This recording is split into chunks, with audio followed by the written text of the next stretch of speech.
Like a you? No, no. All right. So at least when your parents ask, "Are you sure you were at the legislature?" You can be like, "Go on YouTube. You have Facebook. Go on." Yeah. All right. Yeah. So we're gonna go live, okay? So you see that light that turned on there? What does it say? On air. Yeah. So let your parents know we're on channel 23.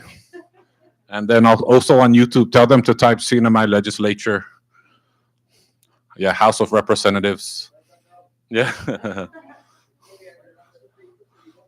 Mr. Torres, is this your class? I'm just kidding. Well, for now. All right. As you can see, we have open seats. So if anybody want to come up and just have a seat around here.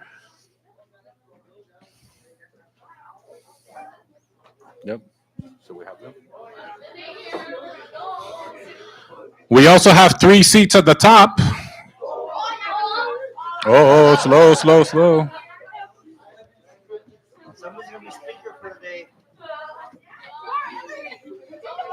All right.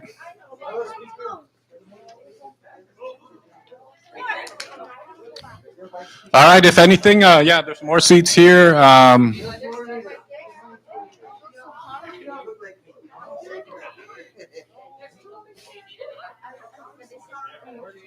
Should we make them sit up here? There's 2 more seats here. 2 more seats. 2 more seats. Okay, 2 more seats over here.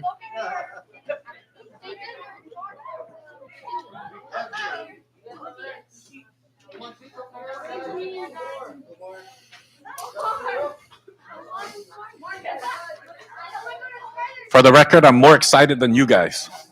Yay!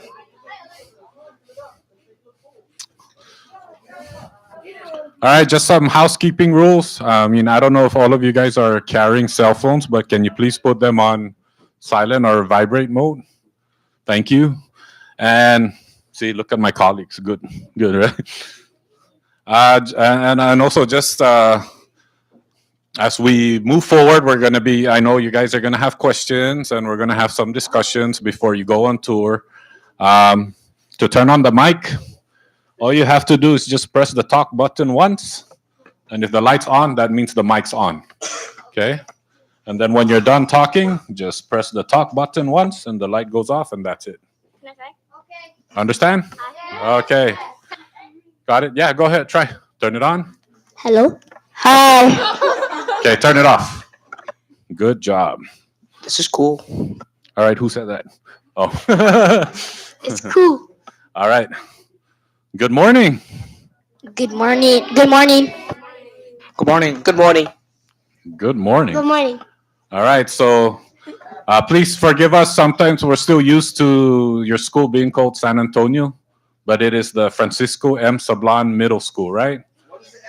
Yes. What's the M for? Mendiola. Good job. I like how somebody said middle. So, that's good. Okay, yeah. And what class, what grade is this? Sixth grade. Right on. And middle school nowadays is 6, 7, 8, right? Okay, all right. Well, welcome to your house, the legislature. I'll just go ahead and, well, the house. In the legislature, we have 2 houses. This is the house. How many know what the other side is? It begins with an S. If this is the house, no, yeah. The cabinet? The cabinet.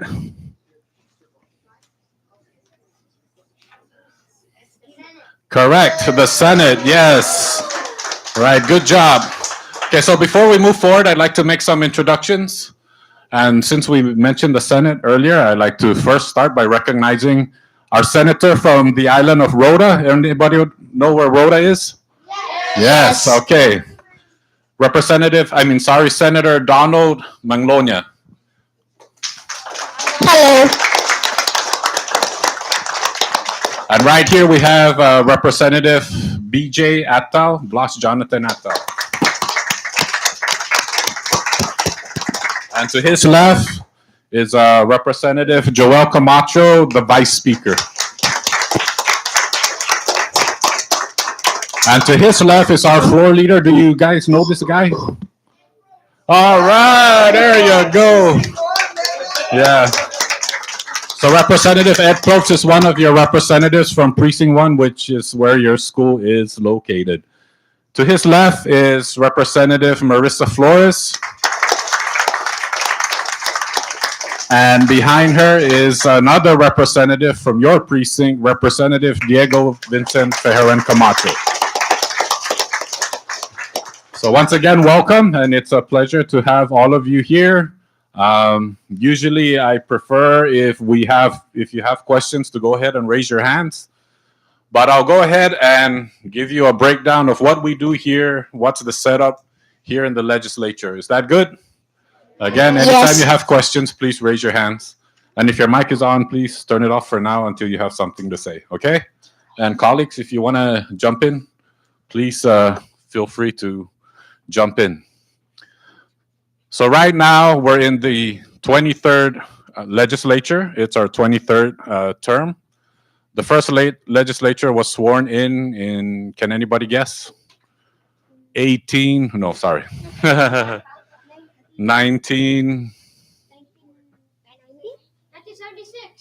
close enough, 1976. 1978, right? If I'm not mistaken. 1978 was the first legislature. So that's 45 years ago? 47 years ago, right? Oh man, my math is bad. Yeah, 47 years ago. So now we're at the 23rd legislature. In the House, we have 20 members. We have 6 representatives from Precinct 1. Do you know your representatives from Precinct 1 other than the 2 that I introduced? Okay. Yes. Palacios. No, we did have a Joe Palacios at one point in Precinct 1. That was in the 17th legislature. Good job, though. Yeah, so we have 6 representatives in Precinct 1. Precinct 1 is the biggest precinct in terms of the number of voters. Precinct 2, we have 2 representatives. So Precinct 2 covers Susupi, Chalancanoa, parts of Finasisu and Aslitu as well, and Asperdido. Precinct 1, of course, you have San Antonio, Chalampiao, also Aslitu, Finasisu, Dandan, Kobler. Am I missing anything else? San Vicente. That's it. Obzan, yeah. The airport is also in Precinct 1, yep. In Precinct 3, we have 6 representatives as well. I'm in that precinct. Rep. Atao is in that precinct, and we're the only ones here, right? Oh, and sorry, Representative Marissa Flores and the other 3 representatives. Oh my God, Yumo, I'm bad, Yanktamay, and Vicente Camacho. Precinct 4, which is the north side, the Northern Islands, we have again Representative Joel and his partner, Representative Malcolm Omar. Precinct 5, we have 2 as well. That's mostly Cagman, Canatabla, parts of Asterlai, Papagu as well. So we have Representative TJ Manglonia and Representative Angelo Camacho. Sorry, sometimes I'm still getting used to the new names. Precinct 6, we have 1 representative, and that's on the island of Tinian and Agigan, and that's Representative Patrick San Nicolas. And Precinct 7, we have Rhoda, Representative Julie Ogo. So that adds to a total of 20.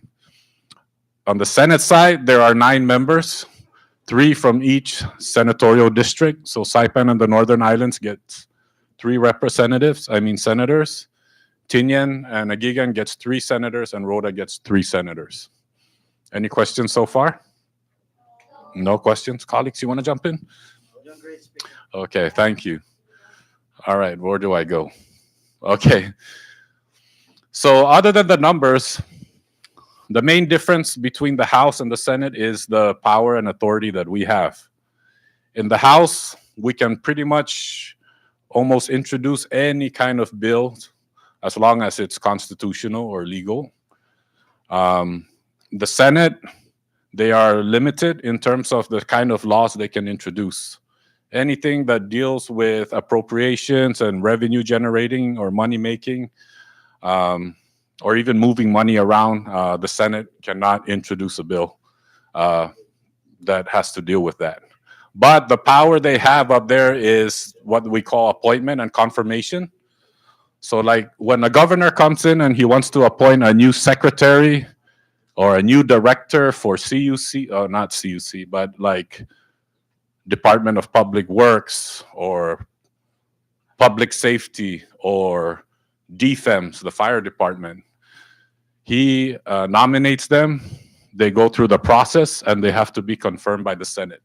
So those are the two separate powers between the House and the Senate.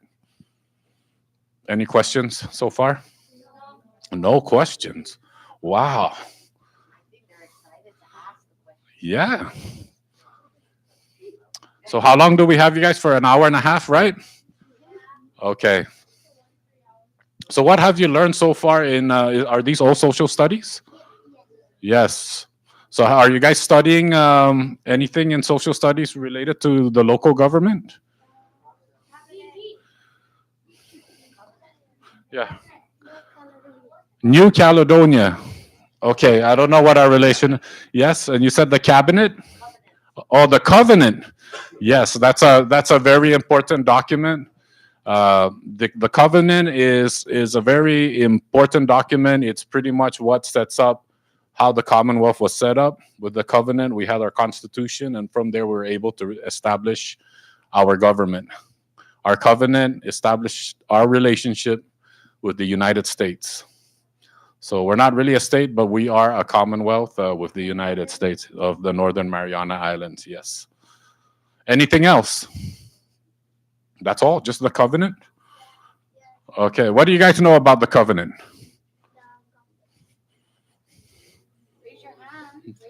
Yes. Okay. Before we move forward, I also want to introduce another representative from Precinct 1, Representative Roman Beneventi.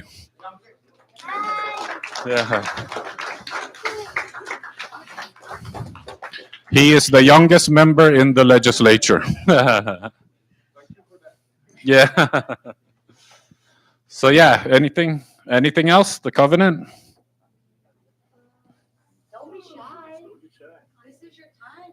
Yeah, this is your time to ask questions. Check your brochures.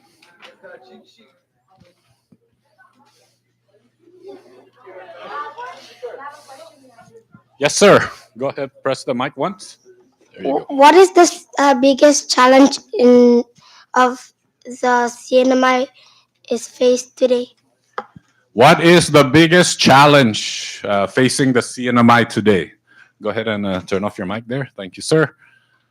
For me, and my colleagues can hop in, right now we are facing a big financial challenge. We are in the process of working on possibly a revised budget, which might hurt a lot of people's current situation right now.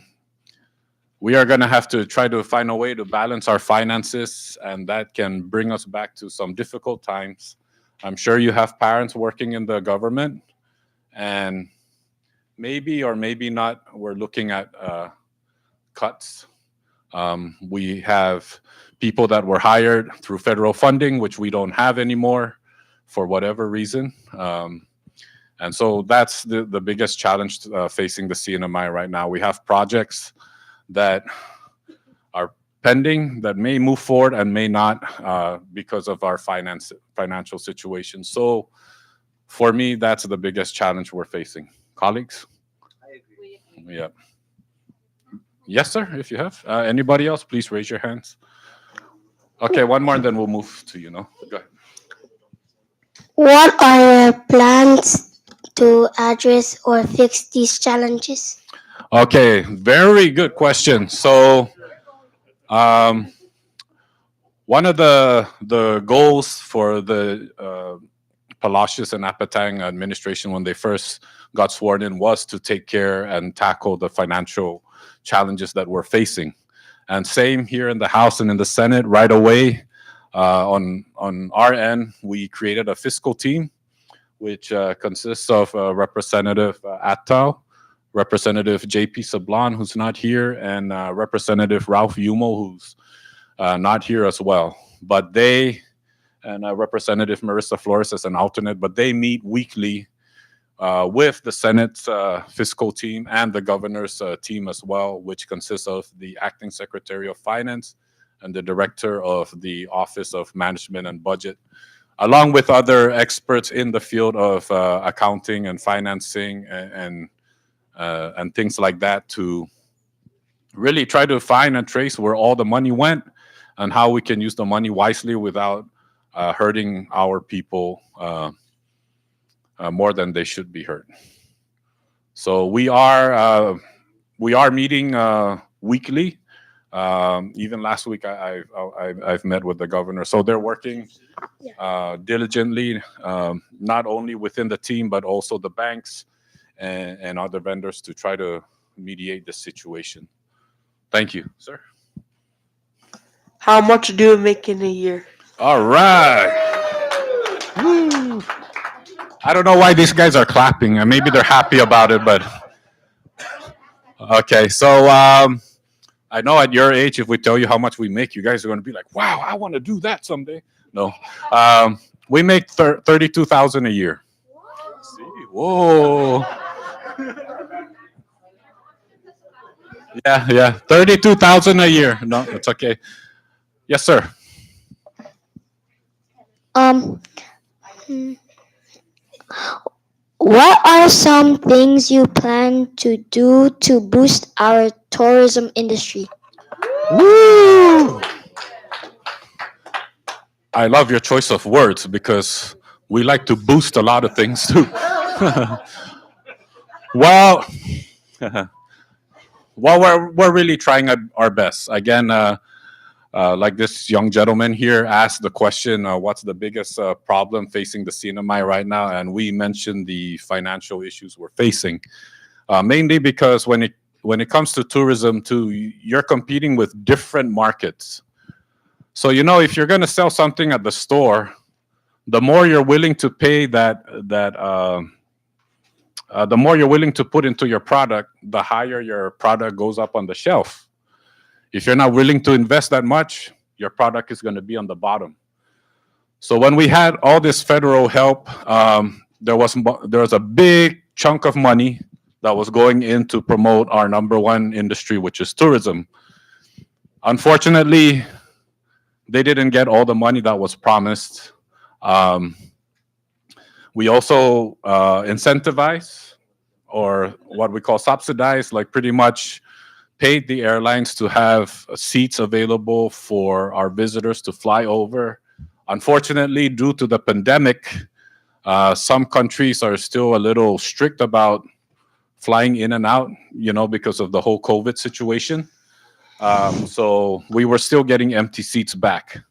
But again, we are trying. I know meeting with our visitors authority and even with the governor, they're trying to get the Japan market back, although that's a challenge. So they're also trying to focus with the Korean market, which is they have more frequent travelers here. So they're trying to capitalize on that as well. So we are looking at different ways, and then at the same time too, while things are slow in terms of tourism, you got new hotels just opening up. We're looking at revamping our infrastructure, like our roads, and looking into ways to also revamp our tour sites, like the Last Command Post, the Grotto, Bird Island, make it nicer and all that stuff. One of the big projects I'm looking forward to that is on its way to being completed is the back road. Have you guys ever been to Bird Island? Yeah, so the Calavera Cave Road, right? That connects all the way to. Have you heard of Kingfisher Golf Course? Yeah, yeah. There you go. So they're working on that road, and that drive alone is really beautiful. So we're doing different things. Thank you, ma'am, over here. Yeah. Oh, sorry. Oh, okay, go ahead. Sorry, ma'am. Who asked that question earlier? That was a great question. And you asked, what are we doing, right, to boost tourism here? That's a fantastic question. What is your name? Mark DeCero. You're sixth grade? Right on. Great question. So, how important, let me ask you guys a question. How important is tourism to the CNMI? Very, very important, right? Okay. How many industries do we have in the CNMI? Well, tourism is our number one industry. We often hear that, right? It is basically, if you really look at it, our most important industry because we don't export things, right? You know, a long time ago, probably before you were even born, we had a garment factory, and we would export garment, and we would make a lot of money from that. But we don't do that anymore, right? So now we have tourism, and we rely on all these dollars. Our challenge is, as speaker said, is competing with similar markets. Who's been to Guam? You guys have been to Guam, so you've toured Guam. You see how? Have you been to the tourist area, Tumon Bay? Yes, you've been there. So if you look, you can even Google it, Tumon Bay, Guam. You're gonna see it, and it's pretty impressive. It looks like Waikiki, and it's kind of modeled after that. Our challenge is, what do we have to compete with it? How many of you have been down to the Paseo de Marianas? Nobody, Garapan. Where? Yeah, where Chaw and that road. You guys have been down there. What do you think of that area? It's good. Wow, I love you. You guys are great. Well, our challenge is, how do we market that, because that's the main area of our tourism, right? And how do we beautify it? So fortunately, right now there is the Garapan revitalization plan that is taking place, but the challenge is, it's going to take 2 years. I think speaker and all of us are concerned with that time frame. We want it done as soon as possible, right? And you know what they're going to do? They're going to open up that road and really rebuild it and make it look beautiful. But we need tourists to come here, right? And look at this place and want to come back again and tell their friends and to come back again, right? And our challenge again is, how do we keep the tourists coming back here? What do we have to offer here that's equal or better than Guam? Anybody? Us. Okay, there you go. That's one. But Guam has more stores, more shopping options, more nightlife, and that's something that we are concerned about. We have to think of alternatives. You know that we were supposed to have a casino, right? How'd that work out? Oh, what's your name? Edward, you're awesome. Right on, Edward. Horrible. Yeah, it didn't work out too well. But these are our challenges, because as we move forward and we try to get tourists coming here, they're going to look at that building and say, "What's up with that building? Is it ever going to be finished?" Right? You guys are concerned about that, right? You want that building completed, right? That's what I thought. But tourism is obviously our number one industry. We cannot really get by without it. So we need tourists to come in. And how can you guys really help out with that?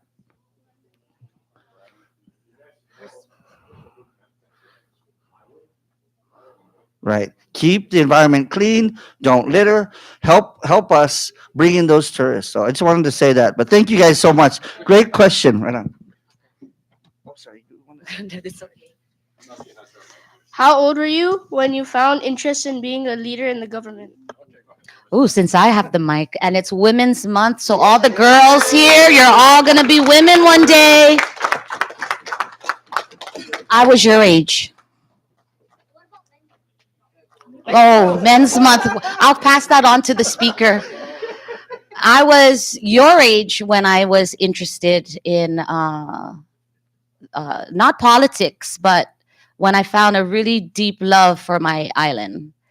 And it all boils down to how we respect our island and our home, how we respect and know what goes on in our home as far as tourism. All of these things are very critical to how we promote ourselves, right? But I was your age when I found a really big interest in wanting to give back to my community. But it took a lot of reading, it took a lot of discipline, but you guys can do that.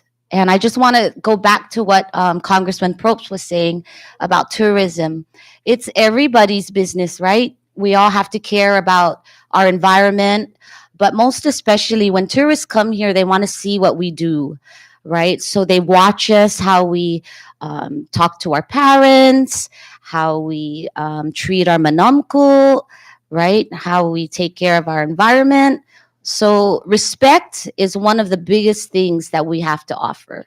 Because if you look around in the world today, there's hardly any respect going on, right? Yeah.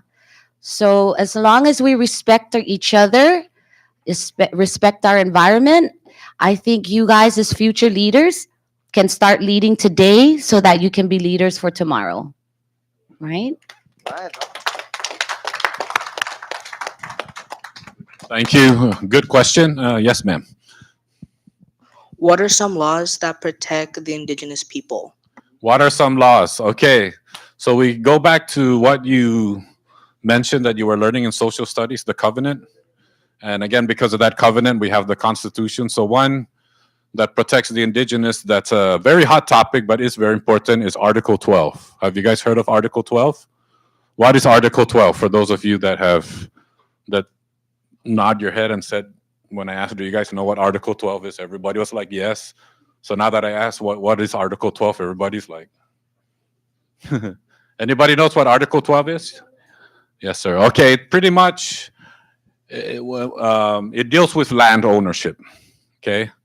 So if you're a non NMD, which is a Northern Marianas descent, if you're not, you're only allowed to lease the land up to 55 years. Okay. Um, but of course, if you're an NMD, Northern Marianas descent, you can own the land. Okay. Like if you're going to buy property from another local, you could outright buy it. But if you're a non-NMD and you want us to do business here, either you get a partner, a local partner, or on your own, you can only lease. That's why, like some of the hotels here, through our public lands, they're leasing it up to 40 or 55 years now, actually. And even those that are on private property, if they're non-NMD, the hotels are on a lease for 55 years. So that's one law under the Constitution that protects the CNMI.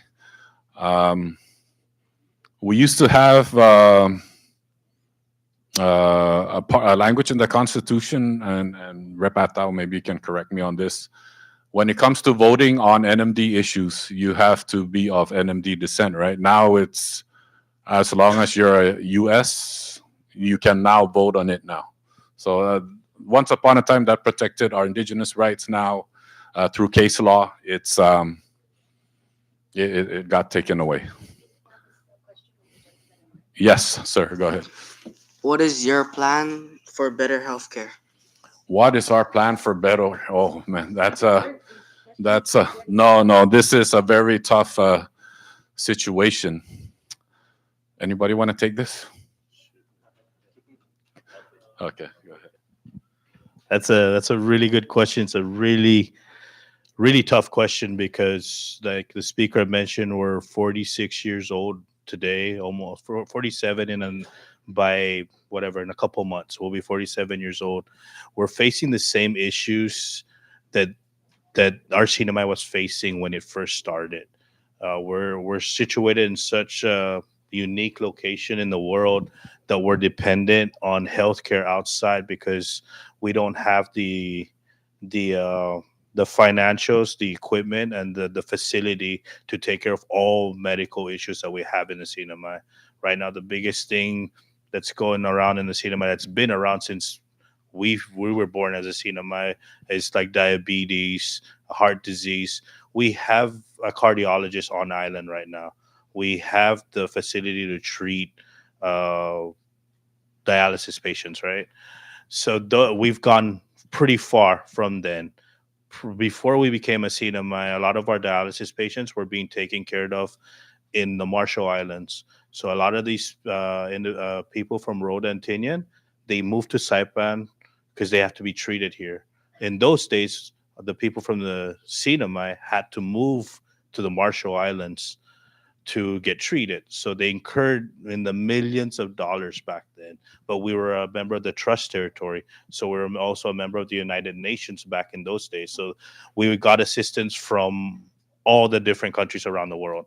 Now that we're a Commonwealth and we have this, we're in political union with the United States, we can't negotiate like we used to be able to. We It's the price of the blue passports, they call it. We're yes, we're a member of the U.S. family, but we're also challenged with our inability to negotiate in our unique location. We're not like Palau and all the other islands. They can actually go to Taiwan, they can go to China, Japan, and they can negotiate for whatever needs that they have on their islands. What we've been doing, we've been appropriating as much as we can to the healthcare industry, not just in the house side, but also in the delegation side, and also for the islands of Rhoda and Tinian. They've put money into healthcare to assist in the challenges that we have. But until we have a stable financial situation in the CNMI, we can upgrade our hospitals, we can get the facilities up to par with any other state or country, and get the professionals here. But we also need to maintain our population. The more we decrease our population in the CNMI, the less financial security we have, the less money we have to take care of healthcare, our education, or public safety. So we have to make sure that our economic life is strong so that we can maintain the population here, and it'll feed into the other stuff. We're going to continue to have those challenges forward, but maybe less. Yes. Did that answer your question, sir? Can you say your name and your age? I'm Maria Cepeda, and I'm 11. My question is, you want to turn on your microphone? Yeah, yeah. Why did you decide to run for office? Why did I decide to run for office? Wow. It's, I guess a lot of it is there's nothing 100% in life, right? But the thrill to be able to satisfy every individual's concern, even though it's unrealistic, it pushes you and it drives you to work harder, read more, write more, and ask a lot of questions, which is what you guys are doing today. What drove me to do this is when I moved back from school, there's so many problems, and everybody just talks about the problems, right? And in order to really understand the problem, you got to jump into the fire to understand the heat and how tough the situations are. So I started working in the bureau. I worked there for 11 years to learn this process, understand the different personalities, the different challenges that our cinema is facing. So from that, I was able to gain 11 years of experience to move into this position right now, and it's still the same problems from 25 years ago. It's crazy to say that we're still facing the same problems, but again, a lot of the problems we face in the cinema are external factors. All these decisions that are made in Washington D.C., made in Japan, made in China, made in Korea, they affect us. They just don't know that it affects us. The domino effect really hurts this way. So we gotta be able to figure out ways to survive in our unique location. Our ancestors did it for hundreds of years with the different world powers that took over the islands. They were able to, at the very least, maintain the language and our culture. So the very least we can do for the next generation is pass that language, that culture, and also the Western knowledge so that you guys can take us to the next level. This one? Okay, this your name and Your name and your age. Got it? Press it once.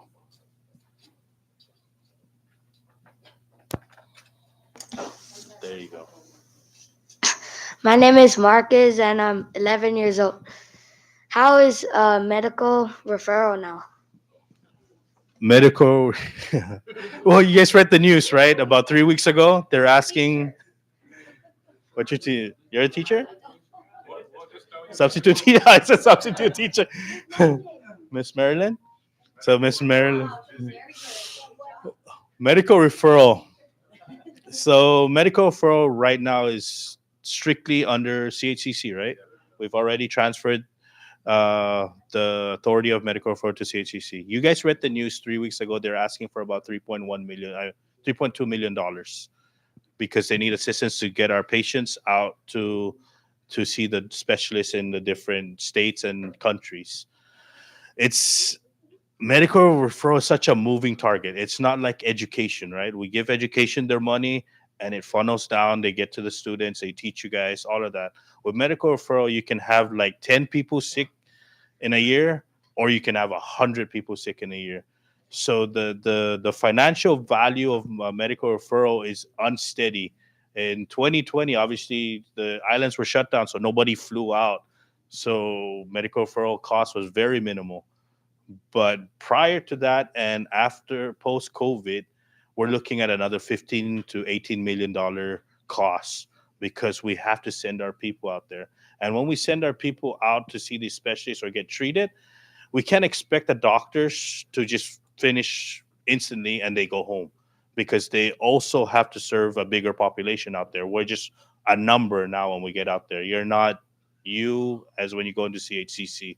You're a number. So it takes a while. It takes a long time. There's a lot of process once you get out to seek treatment. So medical referral is always going to be unsteady, like I said, until we can build the right facility and get the specialists here and all the equipment. Then we can treat our doctors and nurses to that level and make sure that they're also responsible to the levels that other hospitals expect from their doctors and nurses. But until we do that, we can't pressure our doctors and our nurses in that situation because we're not providing them with the right tools and right equipment. Should. There's a lot. Gray shirt? Yeah, go ahead. Your name and go ahead.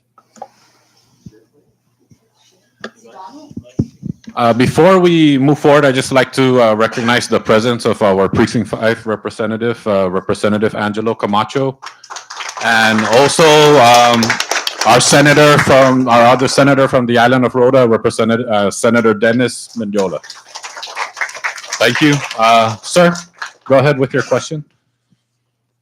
Go ahead with your question. Yeah. What are your plans to better our education? That's a very good question. You like this question, Vice Speaker? Well, again, one of the things on our end, again, it boils down to funding. The public school system is an autonomous agency of the government. So all the management and the decision of what curriculum and what direction they want to take the students and the schools is all based on the policy calls made by the public school system board of education. So on our end, we work closely with PSS as well.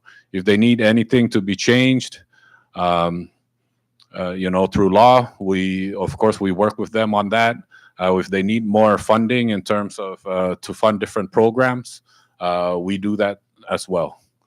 So on our end, that's what we do to help to better education. On top of that, our doors are open for something like this to also provide other opportunities and outreach for all of you to learn about what's going on around the CNMI. Yes. Oh, go ahead. Thank you, Speak. Good morning, FMS. How many of you guys have been to Rhoda? Wow, only 2? Hopefully that can change, but that was a great question in regards to what we can do to change the school system. What are some of the things you want to see different in your school? School lunch. Oh, school lunch. What about school lunch? Oh, it's weird. Okay, school lunch is one. What's another one, Edward? New class. New class, like what? New subjects or new teachers? New subjects. New subjects. What are you interested in, Edward? Social studies and math. Social studies and math. What other things you want to see different at your school? No supplies.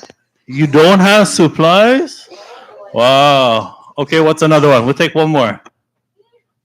Device. Devices. Okay, we'll take one from up here. We need more teachers. More teachers. Thank you. So what we can do to help change or better your school is tell these guys, tell us. All right? These we are one of the ways in which we can help change that. So when we hear what your problems are, when we hear what struggles you're going through, then we as a team can come together and say, how can we support your school? So that's one way we can help change the school system.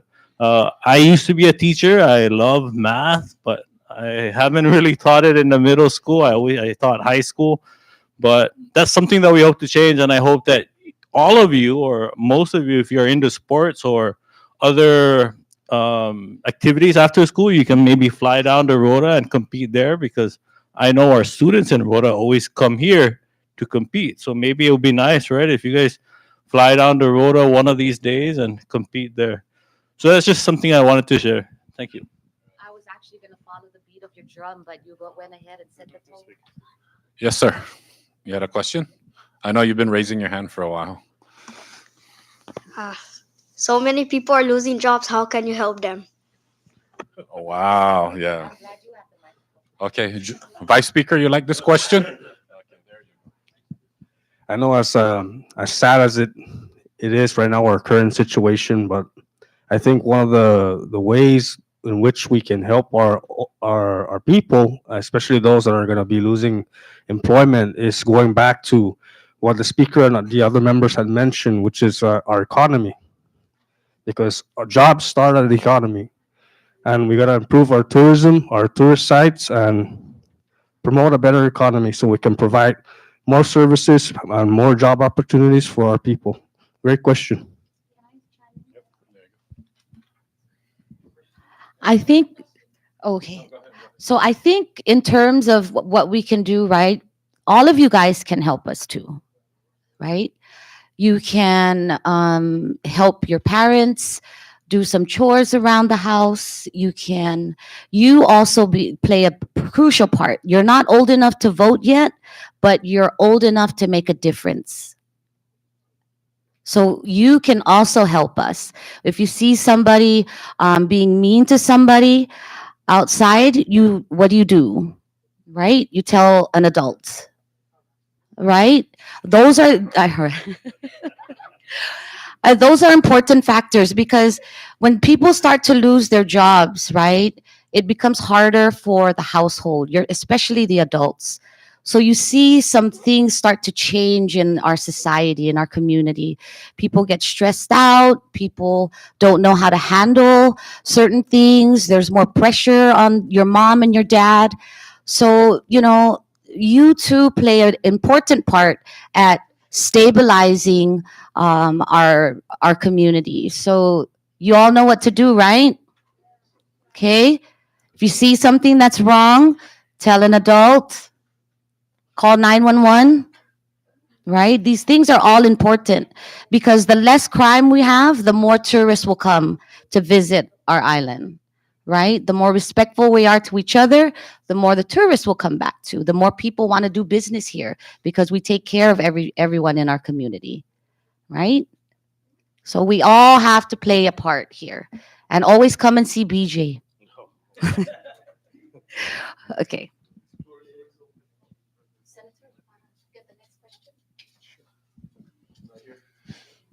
I hope it's not as hard as the economy. Do we have enough doctors to help us? Um, I think I can handle that. So I like to answer that in we can always use more doctors, but in terms of our population per capita, I think we can manage. But if you ask CHCC, the hospital, for this question, they'll probably say that we always need more doctors, especially if we start focusing into a lot of the specialty sites, like oncology, health and nutrition doctors. So we do need more doctors to improve our healthcare system. But again, it goes back to the economy. The challenge is that a lot of these legislators face is how do we balance that between DPS, fire, CHCC, CPA, because all of this play a vital role in the economy. As far as enforcement, as far as healthcare. So it's really challenging, but I think this legislature, you got a lot of bright people that are working towards solving some of these issues. Thank you. Right on. Thank you, Senator. So yeah, our health, the hospital now is also autonomous. We fund it somewhat, but now like everything they collect goes back to them. There has been some improvements. For the first time in a while, we have a cardiologist. So as Representative Attal mentioned, we have a lot of like heart attack related, cardio issues, and then now we have a cardiologist. Okay, sir, go ahead, and then we'll go back here. Are we affected by what's happening between the United States, Russia, and China? Yes, actually, like Representative Attal mentioned, a lot of things play a role when it comes to our economy. And where Saipan, where the cinema is located, we're pretty much in the middle of the ocean. So from the fuel to the food to the shipping, we import them. So whenever there's issues happening around the world, whether it's military, whether a war might happen, it does affect us, because those resources are going to be focused into taking care of those situations. So with that, fuel goes up, shipping costs goes up, supplies go up. If a country decides to close their ports for a while, and say we're getting our rice from, like, say, Korea, and they decide to close their ports, that we cannot get rice from Korea. So things like that. So the war in Ukraine and Russia and other areas, they do affect our economy. Ma'am? Yeah. Anybody here? Go. And before we move forward, I'd like to recognize the presence of our Senate President, Edith de Leon Guerrero.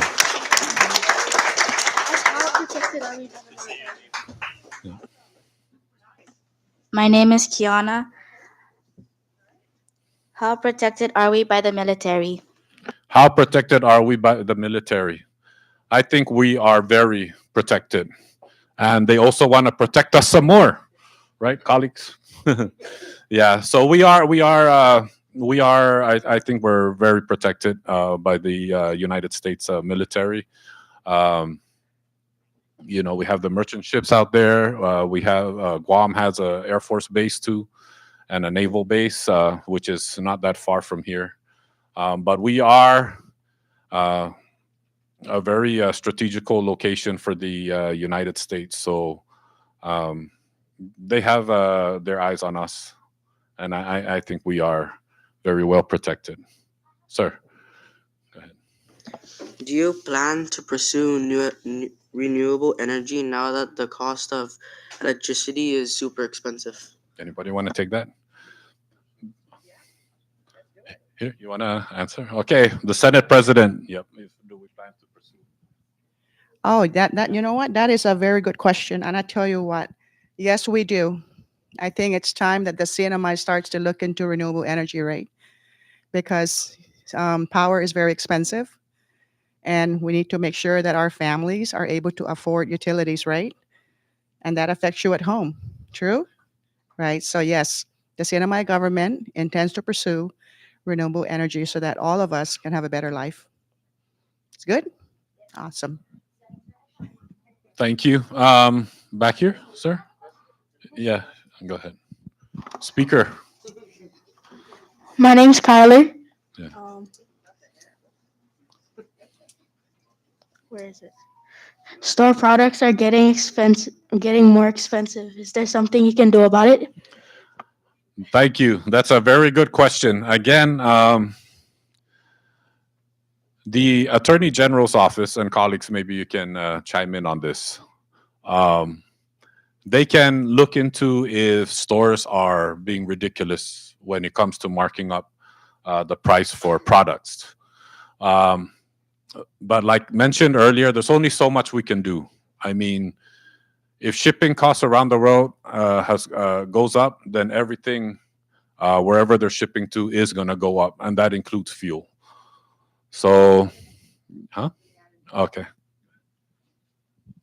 That question, when the speaker said the AG's office can chime in on the conversation, they have a unit and it's called consumer protection, right? And I tell you what, I often send messages to the AG's office because I get complaints from consumers that stores are charging too much, way too much from what an ordinary item would cost to ship it to the CNMI and put it on the shelf for retail pricing. And so there's what we call price gouging, and that is the AG's responsibility is to check into stores to make sure that they're not price gouging the consumers like you and me, right? We don't want to pay for a pack of bubble gum $5, right? I don't think so. Sounds good? Okay. Yep. Ma'am? My name is Anissa, and what is the next step with Best Sunshine Casino? Oh, well, right now there's so many steps. I mean, I think the first step was to make sure it goes up and becomes successful. Um, when they opened up the live training, it was successful for a very short bit. And then again, unfortunately, we got hit with different things: storms, pandemic, and again, policy calls from the different countries that affect the casino industry. Um, so yeah, just so many things. Right now, it's going through the process of the courts. I'm sure you're reading that they're selling their assets uh, just to pay off vendors and other businesses that do business with the casino. So there's just different steps. We are looking at maybe opening up the possibility of amending the law and opening up to maybe a couple license holders, because right now it's just an exclusive license. But either way, the law is in place. Even though the industry is in shambles, it's still an industry that maybe we can tap into, and if done right, it can benefit the CNMI, not just Saipan, but even Tinian and Rhoda as well. The way it did for the few years where it was transitioning to trying to open the big casino in Garapan. Thank you, sir, up here. Yeah. What would you do if there a virus, another virus came out, and how would you find the what Resources. and like the cure? Oh, the cure. Wow. If we can find the cure, I think we don't have to worry. But um, one of the things about going through a pandemic is you learn. Just like the storm, when a big storm hits, you learn how to prepare. So under Governor Torres's leadership, I think he's laid down a model of what we can do, at least to model or look at when the next pandemic hits. Um, I'm sure you guys remember when the stores were open only until 6 o'clock. You guys had to go to school at home. Remember that? Where the only teacher you saw was on the screen. Yep. Oh, you fell asleep. Okay. Yeah. Yeah. So yeah, we do have a model in place to follow in the event another pandemic hits. But then again, we have to know what kind of virus, how contagious it can be, and again, we have to prepare again for the worst, because when the virus hit, again, the airports were shut down, stores were limited. Um, Shipping too was a big issue, because you cannot really force people to go to work if they're scared for their lives. So that's everything. All right. Anybody else? Questions? Sir, right here. Yeah. What are your duties and responsibilities? Okay, our duties and responsibilities, just to keep it general, is to represent the people, and it's not just the voters, but even all of you. Any concerns you have in the community, you brought up what can we do to improve education, how's our healthcare doing. That's our duties and our responsibilities, to provide all of you, voters or non-voters, the best public service possible. Ma'am, back there. Go ahead. Is medical referral better now? Well, everybody seems to be getting on the program, so I think it's it's doing well. No, like Representative Attal said, medical referral is hard to right. Yeah, yeah. So it's one way to. I mean, it's really hard to say if medical referrals better now. I think it's that program will always be there, but we want to bring that down. We want to, like Senator Mendiola said, we want to improve our healthcare so that when our people need that kind of care, whether it's surgery or other healthcare services, that we can provide it here.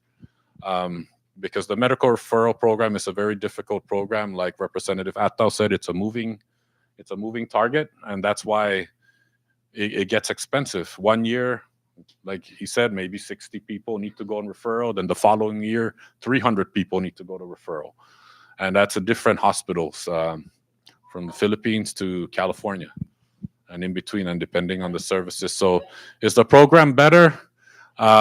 We tried to make it better by moving it. By having them move it to CHCC, the hospital, so that hopefully the process is a lot smoother. So, yes, Chairwoman. I think what we can do, right, to help the medical referral system as a community and as neighbors is to exercise, right? Stay healthy, make better choices. And we know it's not easy to eat healthy food because it's expensive. But we can maybe minimize our rice intake because we know that sometimes too much rice causes diabetes. And so it's not, we just have to be more aware. And you too, as young leaders, can start making those choices now, right? And start helping your elders and start helping other people make better choices in life. But exercise is always good. Can I ask a question? Do you guys have mandatory PE in your class? Oh, that's good. Because when you get into high school, it's not mandatory anymore. Yeah. So make better choices and exercise. Okay. PE is good. I see everybody yawning. I wonder why a lot of you are yawning. Do you guys stay up late at night? You do? Well, that's not good, right? That's going to affect your health. And even, yeah, even us, when we stay up too late at night and we get sleepy on the next day, it's not good because, yeah, we get tired and then we can't think properly, right? Because we lack sleep. And similarly with you guys, I see a lot of yawning. And I'm thinking today's only what, Thursday, Mr. Speaker? We got one more day to go before school ends for the week, right? Yeah. What time is your physical education class at school? Huh? Do you do it in the morning or in the afternoon? Afternoon, like after lunch or before lunch? After lunch. Okay, so when your stomach is full and you're doing PE, I guess because the teachers want you to burn calories, right? So you can look physically fit. Okay. But you know what? You talk about medical referral, you need to get some good sleep at night, at least 8 to 10 hours a day. How about that? No more games at night, okay? I know. Yeah, telephones, put it down. Do your homework and go to sleep early, okay? Thank you, Senate President. Go ahead. Yep. What does it take to become the lieutenant governor? What does it take to become a lieutenant governor? Run with the governor. No, I'm just kidding. To run for lieutenant governor, well, just like our seat, you got to run for it. Some countries, the governor or the president and the vice president, they can run separately, but traditionally, you find a partner that you're going to run with, and then you decide I'll run for governor, and you run for lieutenant governor, or vice versa. You put your name on the ticket. There are requirements.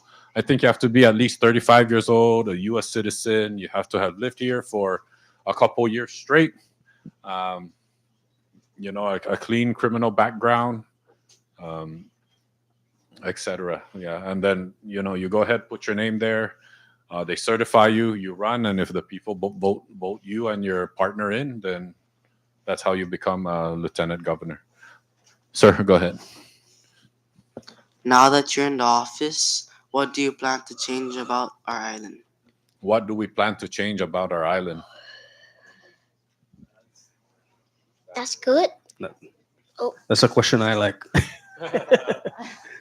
Thank you. And a lot of us actually, each of us representatives and senators have our unique qualities, right? We have our way of expressing our representation to each of our precincts. One way in which that I chose to make a difference in precinct 4, which is up the northern side. How many of you guys have seen the murals, the paintings at Kensington? Yeah, that's one way, is implementing change through beautification, keeping our islands clean, and can, oh no, just you're talking about graffiti? Oh. No, we're talking about art. Stop it. No, we gotta keep painting. Art and graffiti. Yeah, so that's one way he Yeah. contributes to improving the The economy is keeping your restrooms clean at the beach, picking up after your trash when you guys leave the beach, or telling your parents to collect their trash. We all have a part to play. Your speak. Thank you. You guys come from different villages on Saipan, right? San Antonio. Oh, okay, yeah. Thank you, Mr. Speaker. I was wondering what was the shirt saying. Gotcha. I think I've been to your school before. Yeah. But let me ask you this: are you guys in your villages? What is it that you guys want to see the government do for you? Can you tell me? I know you want to become a lieutenant governor in the future. I need to reverse my age, so maybe you can be my partner. How about that? Can you tell us, I have please? two. Huh? I have two questions. No, but what do you guys want to see in your villages in terms of recreational equipment or activities? What do you want the government to do for you in your villages so that we can all work together and make it happen? Fix the road. Fix the road so you can ride your bicycle, right? So there's no hole, so that your mom and dad's car will not get a flat tire, right? I get you. Thank you. Thank you for your honesty. All right, thank you, teachers. Um, are you guys going to be touring the legislature as well? Okay, so um, we were told they have until 9:30, 10:30, Sarge. So since it's 10:15 already, it's a good time for them to start the tour. Oh, okay. All right. We'll take one last question, and we'll go ahead and right here. What are your plans to repair schools like Hopwood? What are our plans to repair? That's a very good question. Actually, even we have the. I'm sure you've heard of FEMA. So there's actually money for the school. I think just the process on the public school system side is what's holding up the project to renovate the school. But on our end, we've appropriated money to help get the school kind of get back on its feet. This was years ago through our Saipan and Northern Ireland Legislative Delegation. But yeah, like for Hopwood, I know that there's money set aside from FEMA, because it was destroyed by the typhoon. I don't know what the process is, that it hasn't really started with the process of renovating. You do? Okay, go ahead. Just so that I know you guys are going into junior high school, right? Which is Hubwood Junior High School. That's next. Oh, okay. So like Hubwood, I do know. I had a meeting before, with the director or the special assistant for public assistance office, and they told me that they are going to be bringing in temporary classrooms from Korea, and they'll be erecting the temporary classrooms at the Hubwood Junior High School facility site, so that also the government is working with the A&E, which is the design for the new school. And so, all of your needs will be taken care of in the meantime with the temporary classrooms. Is that a good thing? Yes? Wonderful. All right, before we wrap up, just so everybody can try using the microphone, can I have everybody one by one introduce themselves, and we'll go ahead and start with you, speaker. I'm Kylie. Say that again. What am I gonna say? Yeah, introduce yourself, just your name. Like how? No, Say just my go ahead. name? My name is your first and last name. Yeah. My name is Kylie Lanizu. All right, thank you. Speaker Lanizu, go ahead, ma'am. My name is Wow. Is it working now? Oh. It works. My name is Ellery Regis. All right, Ellery. Go ahead, sir. My name is Mark Anthony Sanchez Tessero. All right. So just to let you know, this is where the speaker sits, this is where the vice speaker sits, and this is where the floor leader sits. Go ahead. Go ahead. It's true. I have a pro. My name is Kiana Carlis Ketibengang Limes. Nice to meet you. My name's Anissa Mosca. All right. Over here, sir. Yeah. Just press it one time and just introduce yourselves, first and last name. I'm Timothy Espiritu. Nice to meet you. Go ahead, sir. My name is Dayton Juno Don Regis. All right, Mr. Regis. Oh, hold on. Where does it plug here? There we go. My name's Tian All Lan. right. Nice to meet you, sir. Go ahead, ma'am. My name is Erika Menyola. Hey, I think I know you. Go ahead, sir. My name is Edward Agutu Babota. All right. Nice to meet you, Mr. Babauta. My name is E.G. Rapecki. All right. Nice to meet you, Mr. Rapecki. Go ahead, sir. My name is Cam Welch. All right. Nice to meet you, Mr. Welch. Sir. My name is Roman. Sir, Okay. Nice to meet you, Roman. stop laughing. Turn off your mic, sir. Yep. Go ahead. My name is Aiden Gimid. All right. Nice to meet you. My name is Christian Bumiso. All right, Mr. Christian. My name is Woody Define. All right. Nice to meet you. My name is Marcus Nego. All right, Mr. Marcus. My name is Brian Salama. All right, Brian. My name is Leon Duenas. All right, Mr. Duenas. My name is Braden Song Song. All right, Mr. Song Song. My I think name is- Donald is your uncle, right? I'm just kidding. Go ahead. My name is Maria Cepeda. Ms. Cepeda, nice to meet you. My name is Ella Guerrero. All right, nice to meet you. My name is Britannia Fanegulay. All right, nice to meet you. There, you're good. Yeah. My name is Tiffany Valdez. All right, nice to meet you. Back there? I have a question. Wait, hold on. Go ahead. All right, nice to meet you. All right, nice to meet you, Miss Mendiola. Go ahead. All right, nice to meet you. All right, nice to meet you. All right, Mr. Sean. All right, Miss Marilyn. All right, thank you, everyone. Woo!